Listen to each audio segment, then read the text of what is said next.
ನಮಸ್ಕಾರ. ದೇಶದ ಇಂದಿನ ಪ್ರಮುಖ ಸುದ್ದಿಗಳನ್ನು ನೋಡೋಣ. ನಾನು ಸೀಮಾ ಬಂಗಾರಪ್ಪ. ಭಾರತ ಮತ್ತು ಪಾಕಿಸ್ತಾನ ತಮ್ಮ ಪರಮಾಣು ಸ್ಥಾಪನೆಗಳ ಪಟ್ಟಿಯನ್ನ ವಿನಿಮಯ ಮಾಡಿಕೊಂಡಿವೆ. ಎರಡೂ ಕಡೆಯವರು ಪರಸ್ಪರ ಪರಮಾಣು ಸ್ಥಾಪನೆಗಳ ಮೇಲೆ ದಾಳಿ ಮಾಡುವುದನ್ನು ನಿಷೇಧಿಸುವ ದ್ವಿಪಕ್ಷೀಯ ಒಪ್ಪಂದದಡಿಯಲ್ಲಿ ಪಟ್ಟಿ ವಿನಿಮಯ ಮಾಡಿಕೊಳ್ಳಲಾಗಿದೆ. ಹೀಗಂತ ವಿದೇಶಾಂಗ ಸಚಿವಾಲಯ ಮಾಹಿತಿ ನೀಡಿದೆ. ನವದೆಹಲಿಯಲ್ಲಿ ಮತ್ತು ಇಸ್ಲಾಮಾಬಾದ್ನಲ್ಲಿ ರಾಜತಾಂತ್ರಿಕ ಮಾರ್ಗಗಳ ಮೂಲಕ ಏಕಕಾಲದಲ್ಲಿ ವಿನಿಮಯ ಮಾಡಿಕೊಳ್ಳಲಾಗಿದೆ. ಈ ಒಪ್ಪಂದಕ್ಕೆ ಡಿಸೆಂಬರ್ 31, 1988ರಂದು ಸಹಿ ಹಾಕಲಾಗಿತ್ತು ಮತ್ತು ಜನವರಿ 27, 1991ರಂದು ಜಾರಿಗೆ ಬಂದಿತ್ತು. ಈ ಒಪ್ಪಂದದ ಪ್ರಕಾರ ಎರಡೂ ದೇಶಗಳು ಪ್ರತಿ ಕ್ಯಾಲೆಂಡರ್ ವರ್ಷದ ಜನವರಿ 1ರ ತಾರೀಕಿನಂದು ಒಪ್ಪಂದದ ಅಡಿಯಲ್ಲಿ ಬರುವ ಪರಮಾಣು ಸ್ಥಾಪನೆಗಳ ಮತ್ತು ಸೌಲಭ್ಯಗಳ ಬಗ್ಗೆ ಪರಸ್ಪರ ತಿಳಿಸಬೇಕಾಗುತ್ತದೆ. ಇಂದು ಎರಡೂ ದೇಶಗಳ ನಡುವೆ ಸತತ 35ನೇ ವಿನಿಮಯವಾಗಿದ್ದು, ಮೊದಲನೆಯದು ಜನವರಿ 1, 1992ರಂದು ನಡೆಯಿತು ಎಂದು ಎಂಇಎ ಸಂಕ್ಷಿಪ್ತ ಹೇಳಿಕೆಯಲ್ಲಿ ತಿಳಿಸಿದೆ. ಭಾರತದ ಮೊದಲ ಬುಲೆಟ್ ರೈಲು 2027ರ ಆಗಸ್ಟ್ 15ರಂದು ಕಾರ್ಯಾರಂಭ ಮಾಡಲಿದ್ದು, ಮುಂಬೈ ಅಹಮದಾಬಾದ್ ಹೈಸ್ಪೀಡ್ ರೈಲು ಕಾರಿಡಾರ್ನಲ್ಲಿ ಹಂತ ಹಂತವಾಗಿ ಸೇವೆಗಳನ್ನು ಆರಂಭಿಸಲಾಗುವುದು.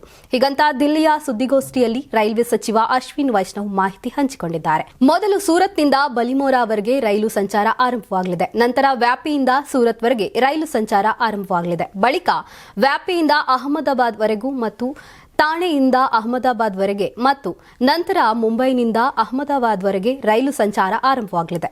ಅಹಮದಾಬಾದ್ನ ಸಬರಮತಿ ಮತ್ತು ಮುಂಬೈ ನಡುವೆ ನಿರ್ಮಿಸಲಾಗಿರುವ 508 ಕಿಲೋಮೀಟರ್ ಹೈಸ್ಪೀಡ್ ರೈಲು ಕಾರಿಡಾರ್ ಅನ್ನು ಗಂಟೆಗೆ 370 ಕಿಲೋಮೀಟರ್ ವೇಗದಲ್ಲಿ ಚಲಿಸುವ ರೈಲುಗಳಿಗಾಗಿ ವಿನ್ಯಾಸಗೊಳಿಸಲಾಗಿದೆ. ಸಂಪೂರ್ಣವಾಗಿ ಕಾರ್ಯರೂಪಕ್ಕೆ ಬಂದ ನಂತರ ಬುಲೆಟ್ ರೈಲು 2 ಗಂಟೆ 17 ನಿಮಿಷಗಳಲ್ಲಿ ಸಂಪೂರ್ಣ ದೂರವನ್ನು ಕ್ರಮಿಸುತ್ತದೆ. ಯೋಜನೆಯ ಅಡಿಪಾಯವನ್ನು 2017ರಲ್ಲಿ ಹಾಕಲಾಯಿತು ಮತ್ತು ಮೂಲತಃ ಡಿಸೆಂಬರ್ 2023ರ ಒಳಗೆ ಪೂರ್ಣಗೊಳಿಸುವ ಗುರಿಯನ್ನು ಹೊಂದಲಾಗಿತ್ತು. ಆದರೆ ಭೂಸ್ವಾಧೀನ ಮತ್ತು ಇತರ ಸವಾಲುಗಳಿಂದ ಕಾಮಗಾರಿ ದೊಡ್ಡ ಮಟ್ಟದಲ್ಲಿ ವಿಳಂಬವಾಯಿತು. ಹೊಸ ವರ್ಷದ ಮೊದಲ ದಿನವೇ ಹಿಮಾಚಲ ಪ್ರದೇಶದ ಸೋಲನ್ ಜಿಲ್ಲೆಯಲ್ಲಿ ಬೆಳಗ್ಗೆ 9:45ರ ಸುಮಾರಿಗೆ ದೊಡ್ಡ ಸ್ಫೋಟ ಸಂಭವಿಸಿದೆ. ನಲಗಡ ಪೊಲೀಸ್ ಠಾಣೆ ಸಮೀಪವೇ ಸ್ಫೋಟ ಸಂಭವಿಸಿರುವುದು ಸಾರ್ವಜನಿಕರಲ್ಲಿ ಆತಂಕ ಹೆಚ್ಚಿಸಿದೆ. ಮಾಹಿತಿ ಸಿಕ್ಕ ತಕ್ಷಣ ಪೊಲೀಸರು ಸ್ಥಳಕ್ಕೆ ಧಾವಿಸಿ ಇಡೀ ಪ್ರದೇಶವನ್ನೇ ಸೀಲ್ ಮಾಡಿದ್ದಾರೆ. ಬ್ಯಾರಿಗೇಡ್ಗಳನ್ನು ಅಳವಡಿಸಿ ಸಾರ್ವಜನಿಕರು ಪ್ರದೇಶವನ್ನ ನಿರ್ಬಂಧಿಸಿದ್ದಾರೆ. ವಿಧಿವಿಜ್ಞಾನ ತಂಡಗಳು ದೌಡಾಯಿಸಿದ್ರು, ಸಮಗ್ರ ಪರಿಶೀಲನೆ ನಡೆಸಿದ್ರು. ಸ್ಫೋಟಕದಲ್ಲಿ ಪೊಲೀಸ್ ಕ್ವಾರ್ಟರ್ಸ್ ಮತ್ತು ಸೇನಾ ಕ್ಯಾಂಟೀನ್ಗೆ ಕೆಲವು ಭಾಗಗಳಿಗೆ ಹಾನಿಯಾಗಿದೆ. ಇನ್ನು ಎಫ್ಎಸ್ಎಲ್ ವರದಿ ಬಳಿಕವೇ ನಿಖರ ಕಾರಣ ಸಿಗಲಿದೆ ಎಂದು ಪೊಲೀಸರು ಹೇಳಿದ್ದಾರೆ. ಹೊಸ ವರ್ಷದ ಮೊದಲ ದಿನವೇ ವಾಣಿಜ್ಯ ಬಳಕೆಯ ಎಲ್ಪಿಜಿ ಗ್ಯಾಸ್ ಸಿಲಿಂಡರ್ ಬೆಲೆ ಗಣನೀಯವಾಗಿ ಏರಿಕೆ ಕಂಡಿದೆ. ಬರೋಬ್ಬರಿ ₹111 ಹೆಚ್ಚಳವಾಗಿದೆ. 19 ಕೆಜಿ ವಾಣಿಜ್ಯ ಸಿಲಿಂಡರ್ಗಳ ದರ ₹111 ಹೆಚ್ಚಿಸಲಾಗಿದ್ದು, ಹೋಟೆಲ್, ರೆಸ್ಟೋರೆಂಟ್ ಮತ್ತು ಸಣ್ಣ ವ್ಯಾಪಾರಗಳ ಮೇಲೆ ಪರಿಣಾಮ ಬೀರಲಿದೆ.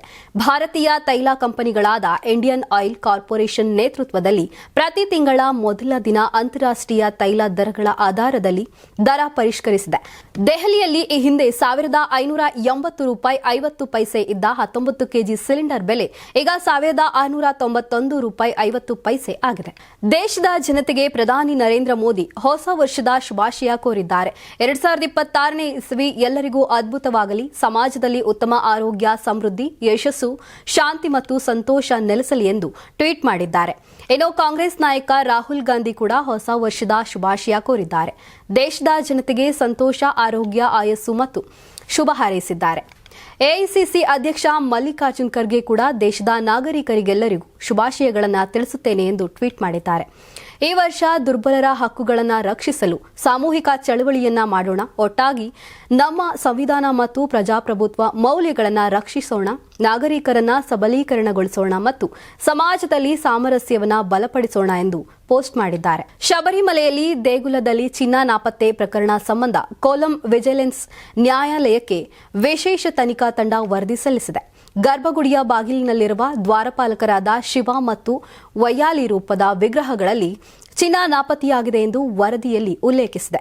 ದೇವಸ್ಥಾನದಿಂದ ಕದ್ದ ಚಿನ್ನವನ್ನ ಏನೂ ಸಂಪೂರ್ಣವಾಗಿ ವಸೂಲಿ ಮಾಡಲು ಸಾಧ್ಯವಾಗಿಲ್ಲ ಎಂದು ಮಾಹಿತಿ ನೀಡಿದೆ. 584 ಗ್ರಾಂ ಚಿನ್ನ ಮಾತ್ರ ಪತ್ತೆಯಾಗಿದ್ದು, ಇದು ಮೂಲತಃ ದೇವಸ್ಥಾನದಿಂದ ಕಳುವು ಮಾಡಿದ್ದಕ್ಕಿಂತ ಕಡಿಮೆಯಾಗಿದೆ. ಚೆನ್ನೈನಲ್ಲಿ ಸ್ಮಾರ್ಟ್ ಕ್ರಿಯೇಷನ್ನಿಂದ 110 ಗ್ರಾಂ ಚಿನ್ನ ಹಾಗೂ ಬಳ್ಳಾರಿಯ ರೋದಮ್ ಜ್ಯುವೆಲರಿಯಿಂದ 474 ಗ್ರಾಂ ಚಿನ್ನವನ್ನು ವಶಕ್ಕೆ ಪಡೆಯಲಾಗಿದೆ ಎಂದು ಎಸ್ಐಟಿ ತಿಳಿಸಿದೆ.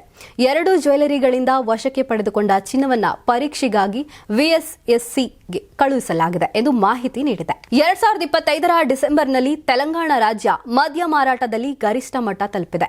ಈ ಮೂಲಕ ಖಜಾನೆಗೆ 5,102 ಕೋಟಿ ಆದಾಯ ಬಂದಿದೆ.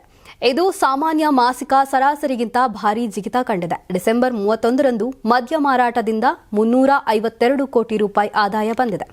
ಡಿಸೆಂಬರ್ 30ರಂದು 375 ಕೋಟಿ ರೂಪಾಯಿ ಆದಾಯ ಬಂದಿದೆ. ಕೇವಲ 48 ಗಂಟೆಗಳಲ್ಲಿ ಒಟ್ಟು 727 ಕೋಟಿ ರೂಪಾಯಿ ಆದಾಯ ಗಳಿಸಿತು. ಹೊಸ ವರ್ಷಾಚರಣೆ ಹಿನ್ನೆಲೆ ದಾಖಲೆ ಮಟ್ಟದಲ್ಲಿ ಮದ್ಯ ಮಾರಾಟವಾಗಿದೆ. ಮಧ್ಯಪ್ರದೇಶದ ಇಂದೋರ್ನ ಭಗೀರಥಪುರದಲ್ಲಿ ಮೇಲಿನ ನೀರು ಸೇವಿಸಿ ಸಾವನ್ನಪ್ಪಿದವರ ಸಂಖ್ಯೆ 8ಕ್ಕೇರಿದೆ. 26 ರೋಗಿಗಳ ಸ್ಥಿತಿ ಗಂಭೀರವಾಗಿದೆ. ಸದ್ಯ ಅಸ್ವಸ್ಥರನ್ನ ತೀವ್ರ ನಿಗಾ ಘಟಕದಲ್ಲಿ ಇರಿಸಲಾಗಿದೆ.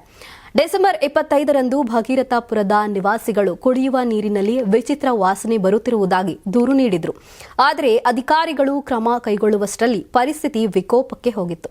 ಪ್ರಾಥಮಿಕ ತನಿಖೆ ಪ್ರಕಾರ ಮುಖ್ಯ ನೀರಿನ ಪೈಪ್ಲೈನ್ನಲ್ಲಿ ಸೋರಿಕೆಯಾಗುತ್ತಿರುವುದು ಪತ್ತೆಯಾಗಿದೆ.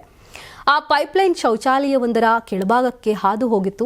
ಈ ಸೋರಿಕೆಯಿಂದಾಗಿ ಶೌಚಾಲಯದ ತ್ಯಾಜ್ಯ ನೀರು ಕುಡಿಯುವ ನೀರಿನೊಂದಿಗೆ ಮಿಶ್ರಣವಾಗಿರುವುದು ಅತಿಸಾರ ಮತ್ತು ವಾಂತಿ ಭೇದಿಗೆ ಕಾರಣವಾಗಿದೆ ಎಂದು ಅಧಿಕಾರಿಗಳು ತಿಳಿಸಿದ್ದಾರೆ. ಕುಟುಂಬದ ಇಚ್ಛೆಯ ವಿರುದ್ಧವಾಗಿ ದೀರ್ಘಕಾಲದ ಗೆಳತಿಯನ್ನ ಮದುವೆಯಾದ ಯುವಕನೊಬ್ಬನಿಗೆ ಸಾರ್ವಜನಿಕವಾಗಿ ಅವಮಾನಿಸಿ ಅಮಾನುಷ ಹಲ್ಲೆ ಮಾಡಲಾಗಿದೆ. ಆಂಧ್ರಪ್ರದೇಶದ ಯಲ್ಲೂರು ಜಿಲ್ಲೆಯಲ್ಲಿ ಘಟನೆ ನಡೆದಿದೆ. ಸಾಯಿ ಚಂದ್ ಮತ್ತು ಸಾಯಿ ದುರ್ಗಾ ಇಬ್ಬರು ಕಳೆದ 8 ವರ್ಷಗಳಿಂದ ಪ್ರೀತಿಸುತ್ತಿದ್ರು. ಯುವಕನ ಮನೆಯಲ್ಲಿ ಮದುವೆಗೆ ಗ್ರೀನ್ ಸಿಗ್ನಲ್ ಕೊಟ್ಟಿದ್ರು. ಆದರೆ ದುರ್ಗಾ ಮನೆಯಲ್ಲಿ ಮದುವೆಗೆ ಒಪ್ಪಿರಲಿಲ್ಲ. ಹೀಗಾಗಿ ಕೆಲವು ದಿನಗಳ ಹಿಂದೆ ಪೊಲೀಸರ ರಕ್ಷಣೆಯಲ್ಲಿ ಯುವಕ ಕುಟುಂಬಸ್ಥರ ಸಮ್ಮುಖದಲ್ಲಿ ಸಾಯಿ ಚಂದ್ ದುರ್ಗಾ ಮದುವೆಯಾಗಿದ್ರು. ಇದರಿಂದ ಮತ್ತಷ್ಟು ಕೋಪಗೊಂಡ ದುರ್ಗಾ ಕುಟುಂಬಸ್ಥರು ಸಾಯಿ ಚಂದ್ ಮೇಲೆ ದಾಳಿ ಮಾಡಿದ್ರು. ವಿದ್ಯುತ್ ಕಂಬಕ್ಕೆ ಕಟ್ಟಿ ಅವಾಚ್ಯ ಶಬ್ದಗಳಿಂದ ನಿಂದಿಸಿ ಹಲ್ಲೆ ಮಾಡಿದ್ದಾರೆ. ಘಟನೆ ಸಂಬಂಧ ಯಲ್ಲೂರು ಪೊಲೀಸ್ ಠಾಣೆಯಲ್ಲಿ ಹಲ್ಲೆ ಪ್ರಕರಣ ಕೇಸ್ ದಾಖಲಾಗಿದೆ. 2025ರಲ್ಲಿ ಪಹಲ್ಗಾಮ್ನಲ್ಲಿ ನಡೆದ ಉಗ್ರರ ದಾಳಿಯ ಬಳಿಕ ಕುಂಠಿತಗೊಂಡಿದ್ದ ಪ್ರವಾಸೋದ್ಯಮ ಮತ್ತೆ ಪುಟಿದೆದ್ದಿದೆ. ಜಮ್ಮು ಕಾಶ್ಮೀರದಲ್ಲಿ ಸದ್ಯದ ಪರಿಸ್ಥಿತಿ ಸುಧಾರಿಸಿದೆ. ಪ್ರವಾಸಿಗರು ಮತ್ತೆ ರಜಾ ದಿನ ಮತ್ತು ಹೊಸ ವರ್ಷದ ಸಂಭ್ರಮಾಚರಣೆಗೆ ಕಾಶ್ಮೀರವನ್ನೇ ಆಯ್ಕೆ ಮಾಡಿಕೊಂಡಿದ್ದಾರೆ. ಚಳಿಗಾಲದಲ್ಲಿ ವಿಶೇಷವಾಗಿ ಗುಲ್ಮಾರ್ಗ್ನಲ್ಲಿ ಪ್ರವಾಸಿಗರು ಹೆಚ್ಚಾಗಿ ಭೇಟಿ ನೀಡುತ್ತಿದ್ದಾರೆ. ಹಿಮಮಳೆಯಲ್ಲಿ ಮಿಂದೆದ್ದು ಸಖತ್ ಎಂಜಾಯ್ ಮಾಡ್ತಿದ್ದಾರೆ. ಎಲ್ಲಿ ನೋಡಿದ್ರೂ ಮಲ್ಲಿಗೆಯ ಮಳೆಯಂತೆ ಭಾಸವಾಗ್ತಿದ್ದು ಪ್ರವಾಸಿಗರ ಮನ ಸೂರೆಗೊಂಡಿದೆ. ರೆಸಾರ್ಟ್ಗಳಲ್ಲಿ ಹಬ್ಬದ ವಾತಾವರಣ, ಹೋಟೆಲ್ಗಳಲ್ಲಿ ಜನಜಂಗುಳಿ ಹೆಚ್ಚಾಗಿದೆ. ಹಿಮ ಆವೃತ ಪ್ರದೇಶಗಳಲ್ಲಿ ಪ್ರವಾಸಿಗರು ಸಾಹಸಮಯ ಆಟಗಳಲ್ಲಿ ತೊಡಗಿದ್ದಾರೆ. ಪಹಲ್ಗಾಮ್, ಸೋನ್ಮಾರ್ಗ್, ಶ್ರೀನಗರಗಳಲ್ಲಿ ಪ್ರವಾಸಿಗರ ಸುರಕ್ಷತೆಗಾಗಿ ಬಿಗಿ ಭದ್ರತೆ ಕೈಗೊಳ್ಳಲಾಗಿದೆ. ಸ್ಥಳೀಯರು ಸೇರಿ ಪೊಲೀಸರು, ಆರ್ಮಿ ಪಡೆ ಸಾಥ್ ಕೊಟ್ಟಿದ್ದಾರೆ. ಇದರ ಭಾಗವಾಗಿ ಸ್ಥಳೀಯರಿಗೆ ಸ್ವಯಂ ರಕ್ಷಣೆ ಮತ್ತು ಶಸ್ತ್ರಾಸ್ತ್ರ ನಿರ್ವಹಣೆಯ ತರಬೇತಿಯನ್ನು ನೀಡಲಾಗುತ್ತದೆ. ನೋಡಿದ್ರಲ್ಲ, ಇದಿಷ್ಟು ಈ ದಿನದ ದೇಶದ ಪ್ರಮುಖ ಸುದ್ದಿಗಳು. ಸಂಕ್ರಾಂತಿ ಹಬ್ಬದ ಪ್ರಯುಕ್ತ ಆಟ್6 ಮತ್ತು ಕರ್ನಾಟಕ ಟಿವಿ ವತಿಯಿಂದ ರಾಜ್ಯ ಮಟ್ಟದ ಸಂಕ್ರಾಂತಿ ರಂಗೋಲಿ ಸ್ಪರ್ಧೆ. ಕಾರ್ಯಕ್ರಮದ presenting sponsor Saptagiri NPS university. Associate sponsor Jeeni slim. Jeeni ಮನೆಯಲ್ಲಿದ್ರೆ ನೀವು ಸ್ಲಿಮ್ ಆಗೋದು guarantee. Co sponsor Nandana palace, legendary Andhra restaurant chain. KMF Nandini, ನಮ್ಮ ನಂದಿನಿ ನಮ್ಮ ಹೆಮ್ಮೆ. ಕೆಎಸ್ಡಿಎಲ್ ಮೈಸೂರು ಸ್ಯಾಂಡಲ್ 100% ಶುದ್ಧ ಶ್ರೀಗಂಧದ ಎಣ್ಣೆಯಿಂದ ತಯಾರಿಸಿದ ಏಕೈಕ ಸಾಬೂನು. ಶ್ರೀ ಸಾಯಿ ಗೋಲ್ಡ್ ಪ್ಯಾಲೇಸ್, ನಿಮ್ಮ ವಿಶೇಷ ಸಂದರ್ಭಗಳ ಸಂಗಾತಿ. ರಾಜ್ಯಾದ್ಯಂತ ಬೆಂಗಳೂರು ಸೇರಿ 35 ಕೇಂದ್ರಗಳಲ್ಲಿ ಸಂಕ್ರಾಂತಿ ರಂಗೋಲಿ ಸ್ಪರ್ಧೆ. ರಂಗೋಲಿ ಬಿಡಿ, ಆಕರ್ಷಕ ಬಹುಮಾನ ಗೆಲ್ಲಿ. ಜಿಲ್ಲಾವಾರು ವಿಜೇತರಿಗೆ ಬೆಂಗಳೂರಿನಲ್ಲಿ ಜನವರಿ 18ರಂದು ಗ್ರ್ಯಾಂಡ್ ಫಿನಾಲೆ. ಅರ್ಹತಾ ಸುತ್ತಿನ ಮೊದಲ ಬಹುಮಾನ 5,000 ರೂಪಾಯಿ, ದ್ವಿತೀಯ ಬಹುಮಾನ 3,000 ರೂಪಾಯಿ, ತೃತೀಯ ಬಹುಮಾನ 2,000 ರೂಪಾಯಿ, ಫಿನಾಲೆಯ ಮೊದಲ ಬಹುಮಾನ 30,000 ರೂಪಾಯಿ, ದ್ವಿತೀಯ ಬಹುಮಾನ 20,000 ರೂಪಾಯಿ, ತೃತೀಯ ಬಹುಮಾನ 10,000 ರೂಪಾಯಿ. ಹೆಚ್ಚಿನ ಮಾಹಿತಿಗಾಗಿ ನೋಡ್ತಾ ಇರಿ ಕರ್ನಾಟಕ ಟಿವಿ. ಯಾರಾಗ್ತಾರೆ ಎಂಎಲ್ಎ ಅಭ್ಯರ್ಥಿ 2028? ಶೀಘ್ರದಲ್ಲೇ ಪ್ರತಿದಿನ ಒಂದೊಂದು ಕ್ಷೇತ್ರದ ಟಿಕೆಟ್ ಆಕಾಂಕ್ಷಿಗಳ ಸಂಪೂರ್ಣ ಮಾಹಿತಿ ಪೊಲಿಟಿಕಲ್ ಜರ್ನಲಿಸ್ಟ್ ಕೆಎಂ ಶಿವಕುಮಾರ್ ಅವರಿಂದ. ಕರ್ನಾಟಕದ ನಂಬರ್ 1 ಡಿಜಿಟಲ್ ಮೀಡಿಯಾ ನಿಮ್ಮ ನೆಚ್ಚಿನ ಕರ್ನಾಟಕ ಟಿವಿಯಲ್ಲಿ ಮಾತ್ರ.